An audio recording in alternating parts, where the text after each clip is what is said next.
हे P C S काय आहे? शारदाजी त्यांच्या कपड्याचे कपाट उघडत म्हणाल्या. आई, तुला एवढं माहीत नाही का? PCS म्हणजे प्रांतीय नागरी सेवा.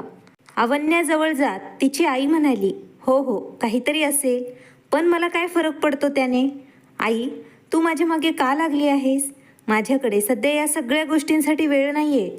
अवन्या, उद्या मुलाकडची मंडळी तुला भेटायला येणार आहेत आणि मी तुझ्या बाबांना खूप तयारी करायला सांगितली आहे. पण आई, माझं ऐक, मला खूप दिवसांपासून तुला काहीतरी सांगायचं होतं. तुला आणि बाबांना न सांगता मी PCS परीक्षेची तयारी केली होती आणि परीक्षाही दिली होती. आता 2-3 महिने झाले आहेत. मुख्य परीक्षेचा निकाल लागणार आहे. तोपर्यंत तू हे लग्न पुढे ढकलू शकत नाहीस का? अवन्या तिच्या आईचा हात धरून म्हणाली. काय काय म्हणालीस? मी तुझ्या लग्नाचा विषय पुढे ढकलू का? अवन्या, तुझ्या वडिलांचा स्वभाव कसा आहे तू विसरली आहेस का? मी त्यांना तुझ्या इंजिनिअरिंगसाठी मोठ्या कष्टाने पटवून दिले होते आणि इथे तू अजून एक नवीन गोंधळ घालायला मला सांगत आहेस. कपाटातून एक सुंदर साडी काढताना त्या म्हणाल्या. मग त्या आपल्या मुलीकडे बघून म्हणाल्या. बरं, मला सांग, काही विचार न करता हे पाऊल उचलण्याची तुला काय गरज होती? आणि ही नागरी सेवा परीक्षा देऊन तू काय करणार? मुलाच्या कुटुंबाला फक्त शिकलेली मुलगीच हवी आहे. तो मुलगा नोकरी करतो. आई, तू शांत बसून माझं ऐकशील का एकदा प्लीज? तिची एकुलती एक आणि लाडकी मुलगी अशी विनवणी करताना पाहून शारदाजी आपले काम बाजूला ठेवून पलंगावर बसून त्या म्हणाल्या. चांगलं आहे, तू म्हणतेस ते सर्व मी नीट ऐकेन, पण यावेळी बाबा ऐकतील असे समजू नकोस. मला तुझ्यासाठी त्यांच्याकडून एखादा सल्ला ऐकायला मिळेल. त्यांचा स्वभाव तुला तर माहीतच आहे. शिवाय त्यांची प्रकृतीही आजकाल ठीक नाही. मला पुन्हा घरात कोणताही त्रास नकोय. ठीक आहे? मी तुझ्या बोलण्याला सहमत आहे. आई, आता ऐक, ही राज्य नागरी सेवा परीक्षा काही सामान्य परीक्षा नाही. आई, तुला माहीत नाही, मी यासाठी खूप मेहनत घेतली आहे.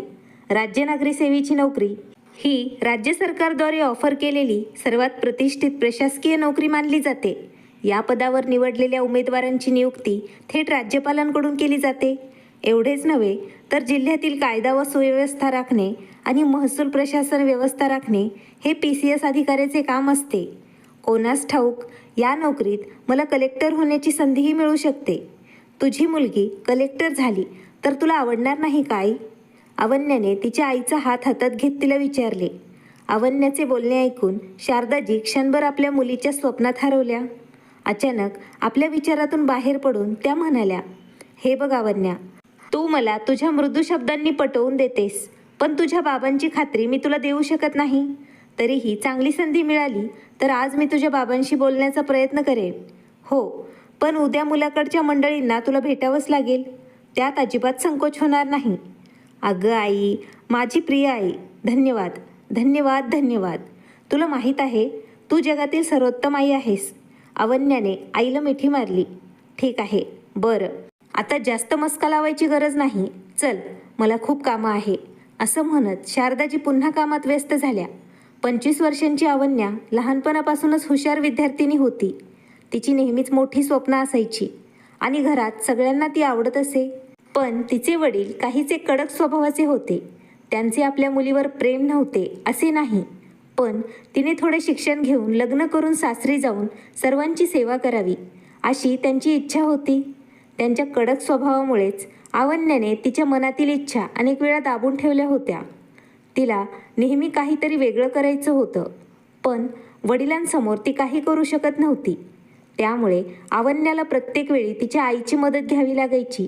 शारदाजींच्या इच्छेप्रमाणे तिलाही दिल्ली शहरातील महिला अभियांत्रिक महाविद्यालयात प्रवेश मिळवण्यासाठी तिच्या वडिलांकडे कित्येक विनवण्या कराव्या लागल्या. हे तिला चांगलेच आठवत होते.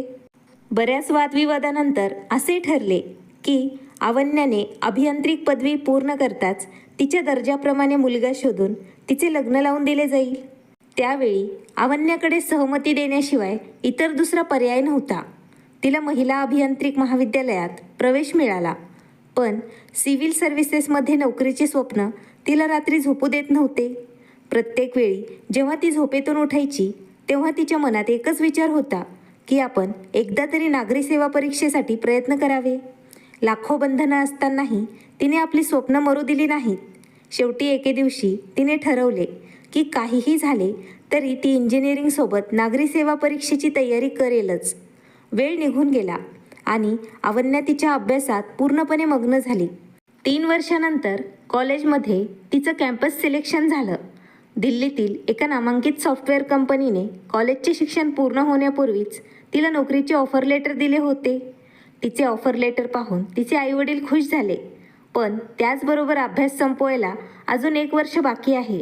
या दरम्यान अवन्यासाठी चांगला मुलगा सापडला तर हे सांगायला तिच्या घरचे विसरले नाही. अवन्याला तिच्या वडिलांचे बोलणे वाईट वाटले नाही, पण तिच्याबद्दलचे प्रेम त्यांच्या कडवटपणामध्ये दडले होते. ती परीक्षा पूर्ण व्हायला 1-2 वर्ष लागतील हे माहीत होतं. परीक्षा झाली आणि तिला आता परत चान्स मिळणार नाही हे तिला माहीत होतं.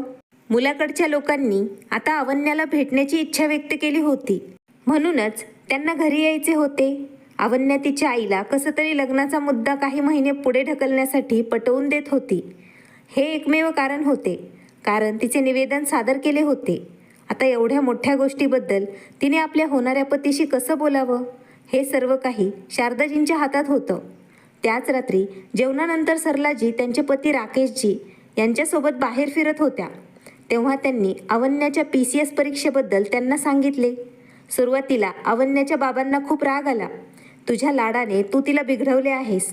तुम्हा दोघींच्या जिद्दीमुळे मी तिला अभियांत्रिक करायला संधी दिली, पण आता तिची हिंमत बघ. नागरी सेवामध्ये नोकरी ही सोपी गोष्ट आहे का? कित्येक वर्ष लागतात पण यश मिळत नाही, आणि का ते समजतही नाही. मुलगी जितक्या लवकर तिच्या घरी जाईल तितके चांगले. काळ अजिबात चांगला राहिलेला नाही. तुम्हाला काय म्हणायचं आहे हे मला समजलं आहे, परंतु आपल्या मुलीमध्ये प्रतिभा आहे हे देखील तुम्हाला दिसत आहे. तिच्या प्रतिभेचा आपण आदर केला पाहिजे. शारदाजी म्हणाल्या, मी कधी म्हणालो की आपली मुलगी हुशार नाही? हाच माझा अभिमान आहे. मी तिचा शत्रू आहे का? मी तिच्या कल्याणासाठी सर्व काही करत आहे. राजेशजी म्हणाले. बराच वेळ दोघेही आपल्या मुलीच्या भविष्याबद्दल बोलत राहिले. सर्व प्रयत्न करूनही अवन्याची आई तिच्या बाबांना पटवू शकली नाही. राजेशजी म्हणाले, नको, PCSचा निकाल कधी लागेल ते लागू दे. मला ते जाणून घ्यायचे नाही. अशा परीक्षांवर माझा विश्वासही नाही. इतकं चांगलं नातं स्वतःहून आलं आहे असा मुलगा शोधून पण सापडणार नाही. मुलगा आणि त्याचे कुटुंब दोघेही खूप छान आहेत. समजा अवन्या परीक्षेत उत्तीर्ण होऊन मुलाखतीसाठी निवडली गेली तर ती लग्नानंतर मुलाखत देईल. त्यात काय मोठं आहे? त्यांचे म्हणणे ऐकून शारदाजी म्हणाल्या, पण त्यावेळी तिच्या सासरच्यांनी तिला साथ दिली नाही तर? तुम्ही आधीच तिच्या सासरच्या लोकांमध्ये SCR प्रिस्क्रिप्शन शोधायला सुरुवात केली आहे. मला असे लोक आवडत नाहीत. त्यांना स्वतःची एक मुलगी आहे आणि मुलगाही खूप शिकलेला आहे. अशा परीक्षांमध्ये नंतर मुलाखतीत बराच वेळ जातो. आपल्याकडे तेवढा वेळ नाही. माझी एक गोष्ट नीट ऐक. आपल्या मुलीला वय जास्त झाल्यावर चांगले स्थळ येणार नाहीत. खूप झाले, आता यावर कोणी काही बोलणार नाही. तू अवन्याला उद्या तयार राहायला सांग. उद्या तिला पाहायला मुलगा येणार आहे आणि तिला नीट समजावून सांग. त्यांच्यासमोर फालतू बोलू नकोस. राजेशजी यांनी आपले मत मांडले होते आणि निर्णय दिला होता. अवन्याला जेव्हा हे कळले तेव्हा तिचे मन दुःखी झाले. यावेळी वडील आपली विनंती मान्य करतील अशी आशा तिला का वाटली माहीत नाही. ती तिच्या खोलीत गेली. तिने दार बंद केले, दिवे बंद केले आणि तिच्या डोळ्यात अश्रू घेऊन ती बेडवर पडली. रात्री उशिरापर्यंत ती रडत राहिल्यानंतर झोपेने तिला कधी मिठीत घेतले तेच कळले नाही. दुसऱ्या दिवशी सगळी कामं एखाद्या रोबोटसारखी यंत्राप्रमाणे केली जात होती. तिच्या चेहऱ्यावर भावच नव्हते. आईने सांगितल्याप्रमाणे ती करत राहिली. मुलगा आणि मुलाकडची मंडळी संध्याकाळी ठीक 5 वाजता घरी पोहोचले. शारदाजींनी सर्वांचे स्वागत करून त्यांना बसण्यास सांगितले. त्यानंतर बाकीचे उपक्रम स्वतःच चालू राहिले. त्या मुलाचे नाव राहुल होते. चहा देताना अवन्याने राहुलकडे पाहिलं. तो दिसायला सुंदर आणि सुबक होता.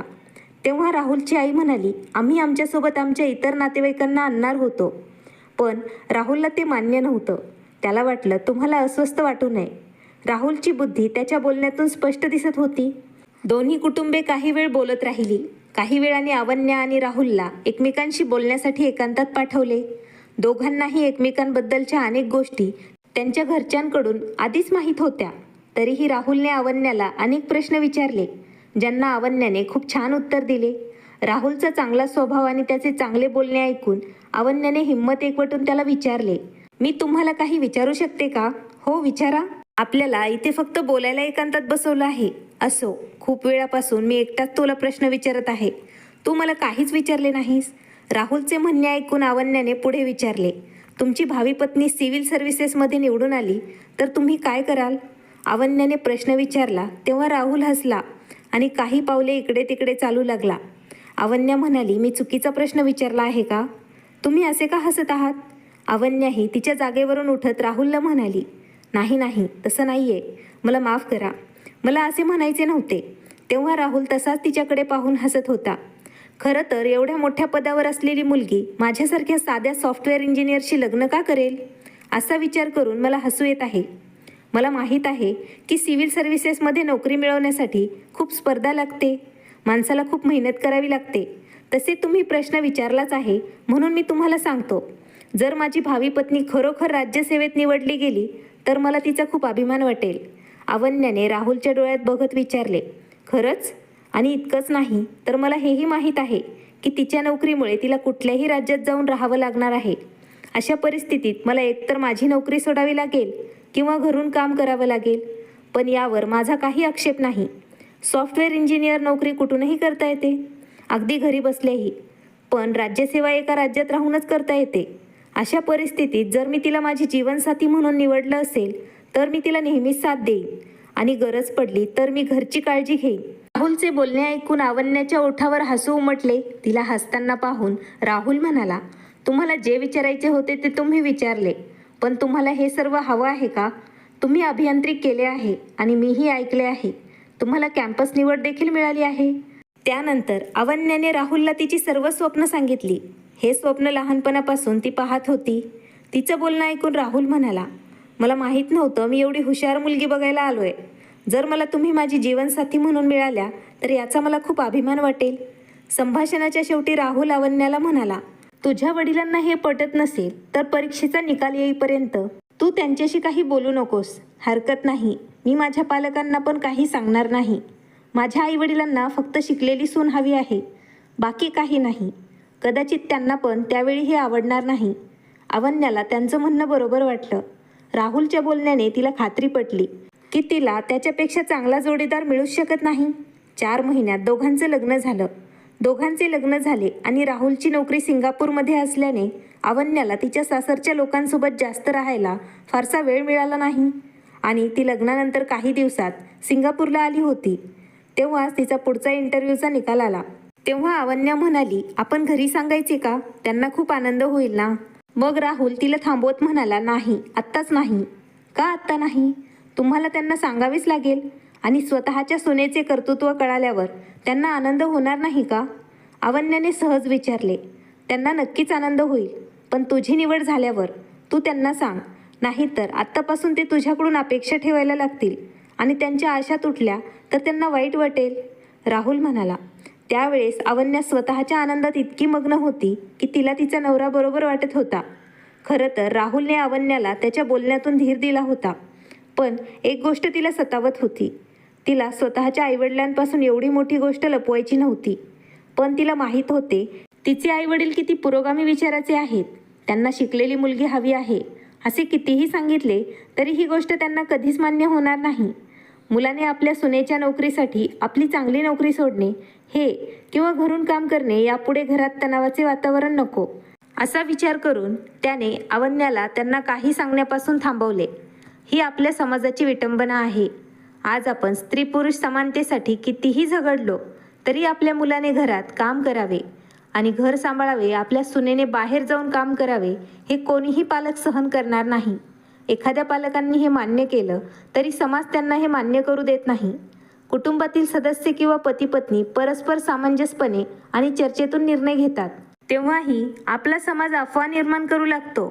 काही म्हणतात तू तर जोरूचा गुलाम झाला आहेस, तर काही म्हणतात त्याला त्याच्या पत्नीची भीती वाटते. समाज दोन्ही बाजूंनी बोलतो.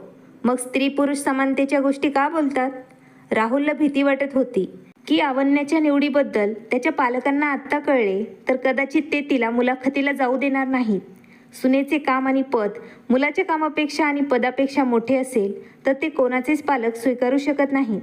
पुढे काय होईल ते पाहणे बाकी आहे. राहुलने आपल्या अवन्याला साथ देणे योग्य मानले होते आणि लग्नाआधी त्याने हाच विचार केला होता. दिवस निघून गेले आणि अवन्याच्या सल्ल्यानुसार राहुलने दिल्लीमधील नोकरीची ऑफर सोडली आणि सिव्हिल सर्व्हिसेसच्या मुलाखतीसाठी तयारी सुरू केली. या निवडीबाबत त्याने आईवडिलांनाही काहीही सांगितले नाही. अवन्याची मुलाखत महाराष्ट्रामध्येच होती. घरच्यांना न कळवता राहुल अवन्याला महाराष्ट्रामध्ये मुलाखतीसाठी घेऊन गेला. मुलाखत खूप छान पार पडली. शेवटी आपली निवड होईल अशी तिला पूर्ण खात्री होती. आता ती फक्त अंतिम निकालाची वाट पाहत होती. कोणाला न सांगता, कोणाला न भेटता स्वतःच्या शहरातून परतणे अवन्याला आवडत नव्हते. पण राहुलने तिला पुन्हा एकदा समजावले की आत्ताच या छोट्याशा दुःखाचे नंतर मोठ्या आनंदात रूपांतर होईल. मग कदाचित या गोष्टीचे तुला इतके वाईट वाटणार नाही. नियोजित मुलाखतीनंतर दोघेही सिंगापूरला परतले. 2.5 महिन्यांनी एके दिवशी अचानक राहुलच्या मोबाईलवर त्याच्या वडिलांचा मेसेज आला. त्यात लिहिले होते, राहुल, सुनबाईसोबत लवकरात लवकर घरी ये. काही महत्त्वाची चर्चा करायची आहे. ते मेसेज वाचताच राहुलने लगेच त्याच्या वडिलांना फोन केला, पण त्यांचा फोन बंद होता. त्याने आईला फोन केला, पण तिचाही फोन बंद होता. लँडलाईनवरही कॉल लागत नव्हता. काय झालं कोणास ठाऊक. घाबरून आणि काळजीने त्याने प्रथम अवन्याला फोन करून सर्व प्रकार सांगितला. अवन्याने त्याला पटकन महाराष्ट्राचे तिकीट काढायला सांगितले आणि दोघेही पुढच्या फ्लाईटने महाराष्ट्रात रवाना झाले. वाटेत राहुल आणि अवन्याच्या मनात वेगवेगळे विचार येत होते, पण दोघेही एकमेकांचे सांत्वन करत होते. ते दोघं घरी पोहोचले. घरी आल्यानंतर राहुलच्या वडिलांनी दरवाजा उघडताच त्याला त्याचे आईवडील बरे दिसल्याने दोघांच्याही जीवात जीव आला. या दोघांनी काही विचारण्याआधीच राहुलचे वडील म्हणाले, या लाडके साहेब, आता तुम्ही इतके मोठे झाले की घराजवळून जाताना पण तुम्हाला घरी यायला वेळच मिळत नाही. तुम्ही दोघं इथे आले आणि गेले, पण तुम्हाला कळलंही नाही. आणि आज मी वर्तमानपत्रात एक बातमी वाचली आणि म्हणूनच मी तुम्हाला लगेच मेसेज केला. राहुल आणि अवन्या दोघेही एकमेकांकडे बघू लागले आणि विचार करू लागले की वर्तमानपत्रात काय बातमी आली आहे. तेवढ्यात अवन्याला आठवलं. तिने धावत जाऊन वर्तमानपत्र हातात घेतलं. ती काही बोलण्याच्या आधीच तिची सासू तिच्याजवळ आली आणि उपहासाने तिला म्हणाली, बेटा, काळजी करू नकोस. तुझा निकाल आला आहे.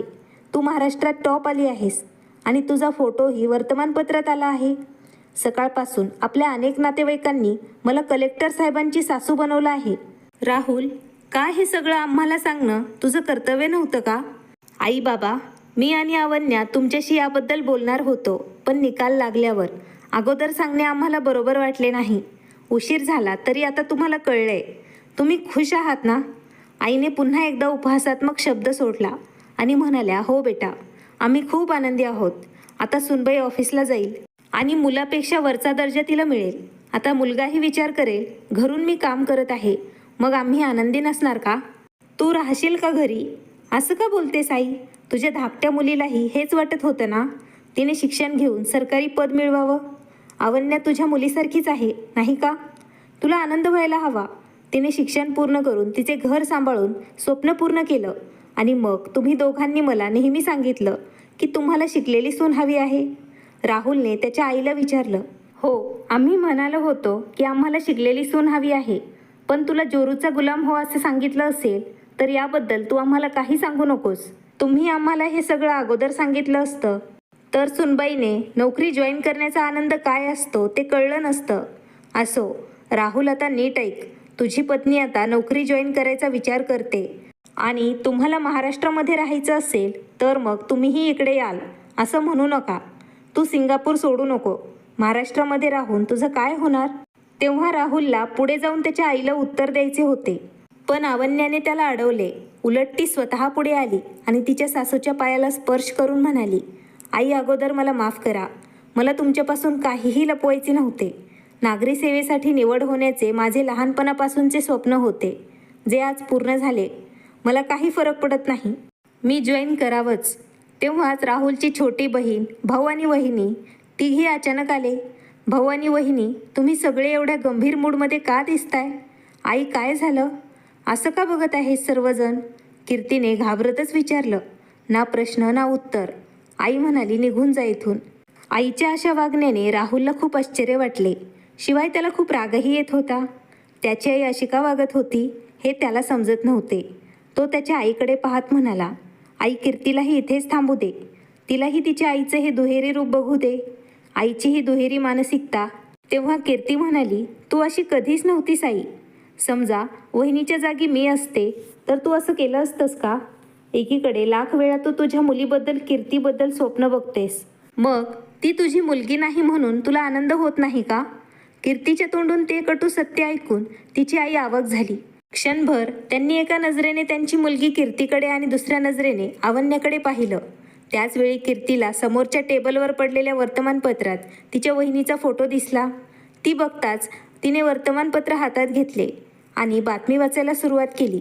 काय वहिनी, तू PCS परीक्षेत टॉप आली आहेस? अरे वा, किती आनंद झाला. या बातमीबद्दल एवढी गडबड आहे का? तुम्ही सर्वजण असे का उभे आहात? तुम्हा लोकांना वहिनीचा अभिमान वाटला पाहिजे. मी खरोखर खूप आनंदी आहे. आई आणि बाबा, मला एक सांगा, वहिनीच्या ऐवजी माझा फोटो आज वर्तमानपत्रात आला असता तर तुमचीही माझ्याबद्दल अशीच प्रतिक्रिया आली असती का? नाही ना? मग तुम्ही लोक घरातील वातावरण का बिघडवत आहात? कितीतरी वेळ शांतपणे सगळं काही ऐकणारे वडील आता बोलू लागले. कीर्ती, राहुल, तुम्ही लोक तुमच्या आईला समजून घेत नाही. आज सकाळपासून तिने अनेकांचे टोमणे ऐकले आहेत, त्यामुळेच ती असं वागत आहे. कोणी म्हणत होतं सून मोठी सरकारी अधिकारी झाली असेल तर मुलाने सामान्य नोकरी करायची काय गरज? तर कोणी म्हणाले अधिकारी सुनेची सासू झाल्यामुळे आम्हाला विसरू नका, कलेक्टरची सासू आहात.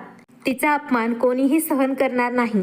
काही वेळ शांत राहिल्यावर राकेशजी यांनी त्यांच्या बायकोकडे बघितले आणि म्हणाले, शारदा, मुलंही त्यांच्या जागी बरोबर आहेत. आपण आपली मुलगी आणि सून असा भेदभाव करू नये. शिकलेल्या सुनेला आपण का समजवावे? फक्त नावापुरते स्वतःचे. असे हे नातेवाईक. आपल्या सुनेने बाहेर जाऊन नोकरी करावी हे आपल्याला का आवडत नाही? आपली मानसिकता बदलायची गरज आहे. त्याची सुरुवात आपण आपल्या घरापासूनच का करत नाही? त्यांनी वळून अवन्याकडे बघितले आणि म्हणाले, ठीक आहे, तुझ्या यशाबद्दल मी तुझे खूप खूप अभिनंदन करतो. मी तुला मनापासून खात्री देतो की हे काम तू नक्कीच करशील. आम्ही सर्व तुझ्या सोबत आहोत.